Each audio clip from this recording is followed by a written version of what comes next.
Okay, no questions. What is this today? Some striker? What do you want to speak? Okay, 1.39. Anybody wants to volunteer? Okay. Hare Krishna. Please read. Kula Kesha Pranshanti Kula Dharma Sanatana Dharma Neshte Kulam Kritsnam. Krishnam Kritsnam. Adharm Kritsnam Hmm. Adharmo Bhibhavyakte Uta. Okay, adharmo bhibhavatyuta. Adharmo bhavatyuta. Adharmo Bhibhavat Uta. Hmm. Translation: with the destruction of the dynasty, the eternal family tradition is vanquished, and thus the rest of the family becomes involved in irreligion. Purport: in the system of Varnashram institution, there are many principles of religious traditions to help members of the family grow properly and attain spiritual values. The elder members are responsible for such purifying processes in the family, beginning from birth to death. But on the death of elder members, such family tradition of purification may stop, and the remaining younger family members may develop irreligious habits and thereby lose their chance for spiritual salvation. Therefore, for no purpose should the elder members of the family be slain. Hmm. So now Arjuna is starting his next reason for not fight, which is destruction of family traditions and things like that. Now, this is also something which we should understand, right? So, eternal family tradition.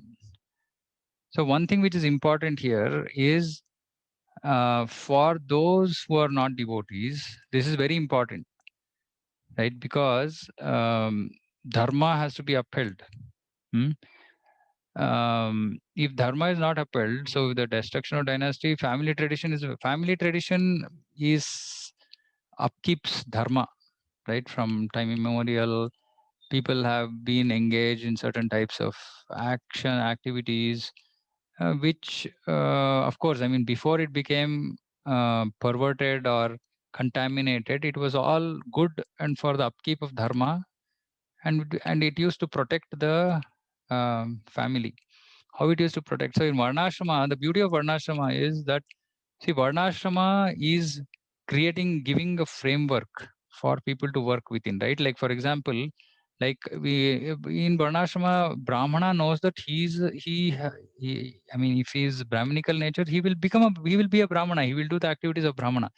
Now, he doesn't have any need. Number one, he doesn't have any need to go and find a profession.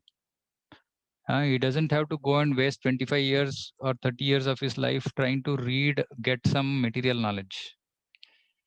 Right. So, and direction is very clear, occupation is very clear, no job dissatisfaction, no nonsense, no nothing. Right. Number one. Number two, the whole platform is on following rules and regulations. So, how do you do karma? You do karma as a matter of duty without being attached to the results. Right. And people used to live like this, right? So perfect without thinking that they're the doers, without having any expectation of results, just as a matter of duty.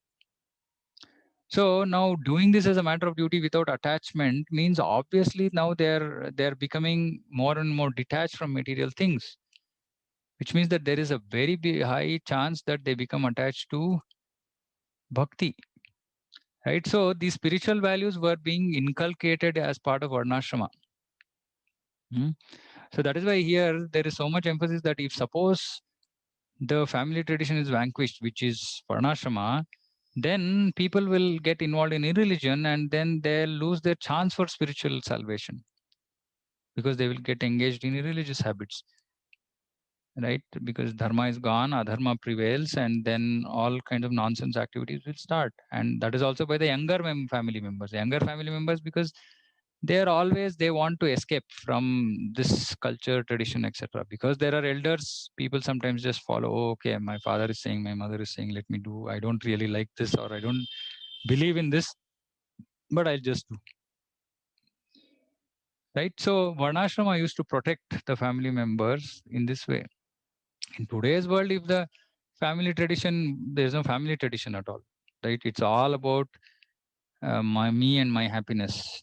There is no real thinking, thought process, why something has to be done, why something doesn't have to be done.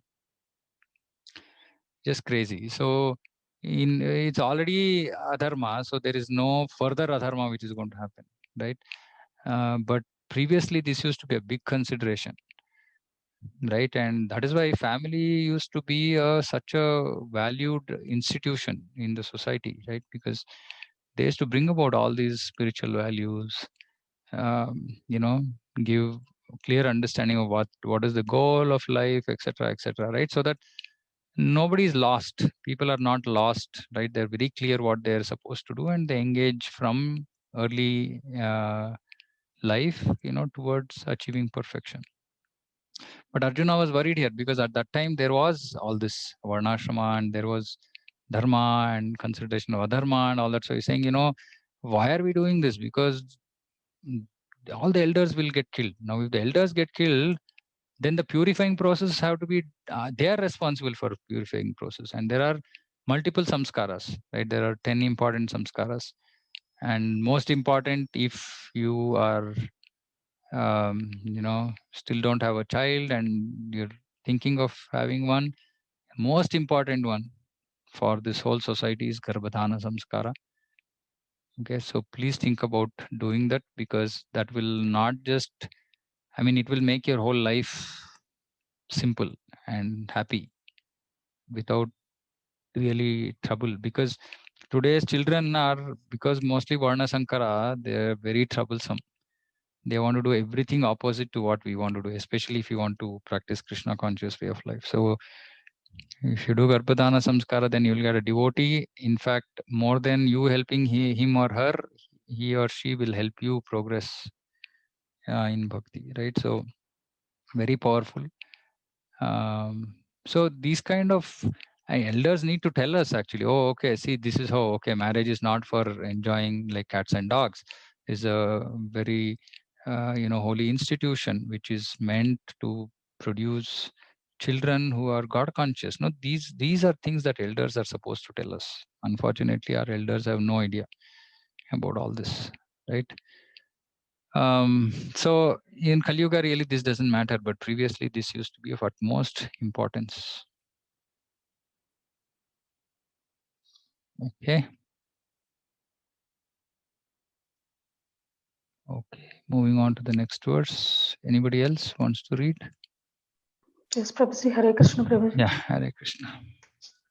Adharmabhivat Krishna pradishyanti kulastriya strishu dustasu arshneya jayate varna sankaraha.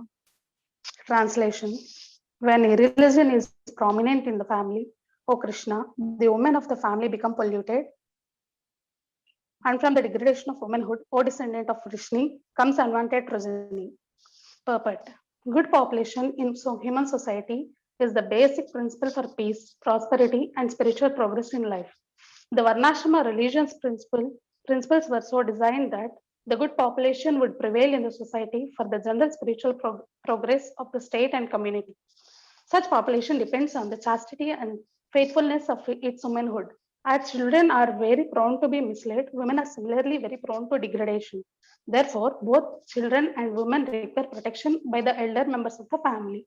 By being engaged in various religious practices, women will not be misled into adultery. According to Chanakya Pandita, women are generally not very intelligent and therefore not trustworthy. So, the different family traditions of religious activities should always engage them, and thus their chastity and devotion will give birth to a good population eligible for participating in the Varnashrama system. On the failure of such Varnashrama Dharma, naturally the women become free to act and mix with men, and thus adultery is indulged at the risk of unwanted population. Irresponsible men also provoke adultery in society, and thus unwanted children flood the human race at the risk of war and pestilence. Yeah. Very strong verse. So here, so we should understand few things, right? So one is good population is very important, right? And because otherwise the society will go to dogs, and which is what we are seeing right now. So there's no peace, there's no prosperity, no spirituality, nothing, right? And all this is because of just bad population all around us. But still people say, okay, Varnashrama is not required, which we can't understand why. Because Prabhupada clearly says that Varnashrama principles are so designed that for a good population, right? So it's maybe actually it's not so much required for devotees, it's required for devotees also. It's required for everybody. It's required for general population because it will create good population so that there will be general spiritual progress of state and community. So which is good, because otherwise the society is just degrading. It is good for practicing devotees because they don't have to waste so much time doing nonsense work for just for maintenance, right? So they can be in a varnashrama system and they can live simply and chant Hare Krishna. So varnashrama, however you look at it from a perspective of general society or from perspective of devotees, is absolutely valuable, right? And such population depends on the chastity and faithfulness of its womanhood. Now this is so important. See, actually, if you look at all our scriptures, right, great women, they're all uh, like respected and adored, not because not any of them, none of them were actually going and working outside, isn't it? Were there were there any women in our history who was going for work? I mean, it is actually women going out of the house to do work was considered a big failure of the man in the house. Why? Because man in the house is, there is a role, right? There is a role clarity. Man in the house is supposed to be taking care of the needs, financial needs, and cater to the needs of the family. What is the role of women? Role of women is actually to manage this, right? Chastity and faithfulness and create good population, right? Not just, I mean, like a whole of Bhagavatam, right, is full of beautiful stories. Ramayana, right? Sita Devi, um, then in Kardamam Devahuti, so many instances of such faithful um, Gandhari, such faithful women, right? Why faithful? Because husbands were qualified, right? So that is the first problem actually in today's society, in today's life. Men are not qualified. That is the biggest problem, right? So like I said, if men are qualified, first thing they'll say is, no, you please be at home, it's not your job to take care. And why we say this, right? Not just from a cultural perspective or from a varnashrama perspective, Vedic perspective, even how unfair it is. I keep telling, women have to cook at home, take care of elders, take care of children, and also work. And what are men doing? Just working, right? How is this fair? It's absolutely unfair, right? But nobody wants to look at it that way. And for some reason, women also want to work and create more misery for themselves, right? Both physically and mentally. And they engage in doing work, which is not their role at all. Their role is to create good population. And that role is irreplaceable. Nobody can come into their shoes. Women, mother is the first guru, right? So it's very important that women actually of today's world, they understand this. And of course, I mean, this whole idea about protection, it was not something to be debated at all. It was a known fact saying that it is not safe for a woman to be outside in this world, because Prabhupada says there are irresponsible men in the society who provoke adultery. So that protection was obviously required. And like women from respectable houses, they never used to go out. I mean, like Sita Devi, nobody public could not even see her. That is why when after the battle is over and then Sita is coming back to take darshan of Ram, associate with Ram, then she's made to walk in the public, right? And then everybody is like, oh, how is this possible? I mean, a respectable lady cannot walk openly in front of ordinary people. I mean, there is a certain the what is the word, like, I mean, they have a certain status, right, which is maintained. It's not like cheap just going outside, right? uh, so there are so many things, right, which were upholding womanhood, that sanctity, that chastity, that position of women was so respected, right? And now, I mean, sometimes, I keep wondering, right? Many a times, some time back, like, I used to travel in metro, and I used to, obviously, like, you're so careful, you're standing in public, and just be clear above from others, don't stand close to others, etc. I mean, even like, as men, at least, I mean, I used to feel very awkward, standing very close to other people, and especially women. But I used to see that, so many women, they just don't care. I mean, they're just standing, and their, body is touching somebody else, but they're not concerned at all. Right. And I used to look at this and I say, like, how is it possible? I mean, why has the society become like this? And it's all in the name of progress. It's all in the name of progress, advancement. Is this advancement? Like, actually, one of the things, right? Shyness is considered as the jewel of women, he said, right? And today, where is it? Where is this shyness? So we are practically just losing everything. And then when all of these things are discussed, people become angry. But this is absolutely opposite to what our Vedic examples are showing, whatever, great the women from the past are showing. Right. And why Chanakya Pandit is saying they're not very intelligent? They're not very intelligent because generally women are emotional. And this is a known fact, right? We don't have to go crazy over this point, right? In general, women are more emotional than men, right? And when there is emotion, then there is a chance of taking wrong decisions. Because, I mean, and that is why Krishna is saying, like, in happiness and distress, be equipoised. So women, and of course, none of this really applies to women in Krishna consciousness. Prabhupada made it very clear that once somebody has surrendered to Krishna, then there's no such distinction. But having said that, we should still understand that we practice bhakti in modes. Kapila Muni talks about this, that, practice of bhakti is also in modes. If we are in the modes, then our practice of bhakti is also in the modes. Right. So we have to be very careful about this generally becoming artificially overly, transcendental. But yes, there is absolute respect, because somebody who's come to the shelter of Krishna, any devotee for that matter, irrespective of male, female, race, caste, etc., is glorious and has to be respected. Right. But women in general are more emotional, and it results in so much of problems in the society for themselves and for others. Right. So that is the way to understand. Right. And they should engage in religious activities.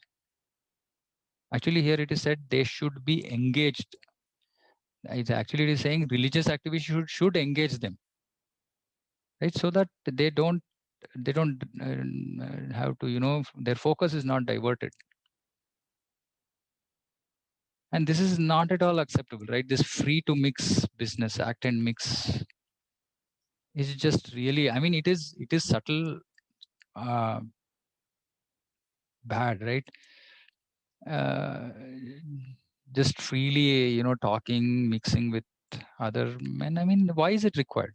The question is, okay, somebody might say it's not, like, what is wrong in it? But real question is, why is it required? It is required because somebody thinks they have to work. But why do they need to work? So the whole thing is like artificially created, right, to be misused by irresponsible men. And this is how the society is going.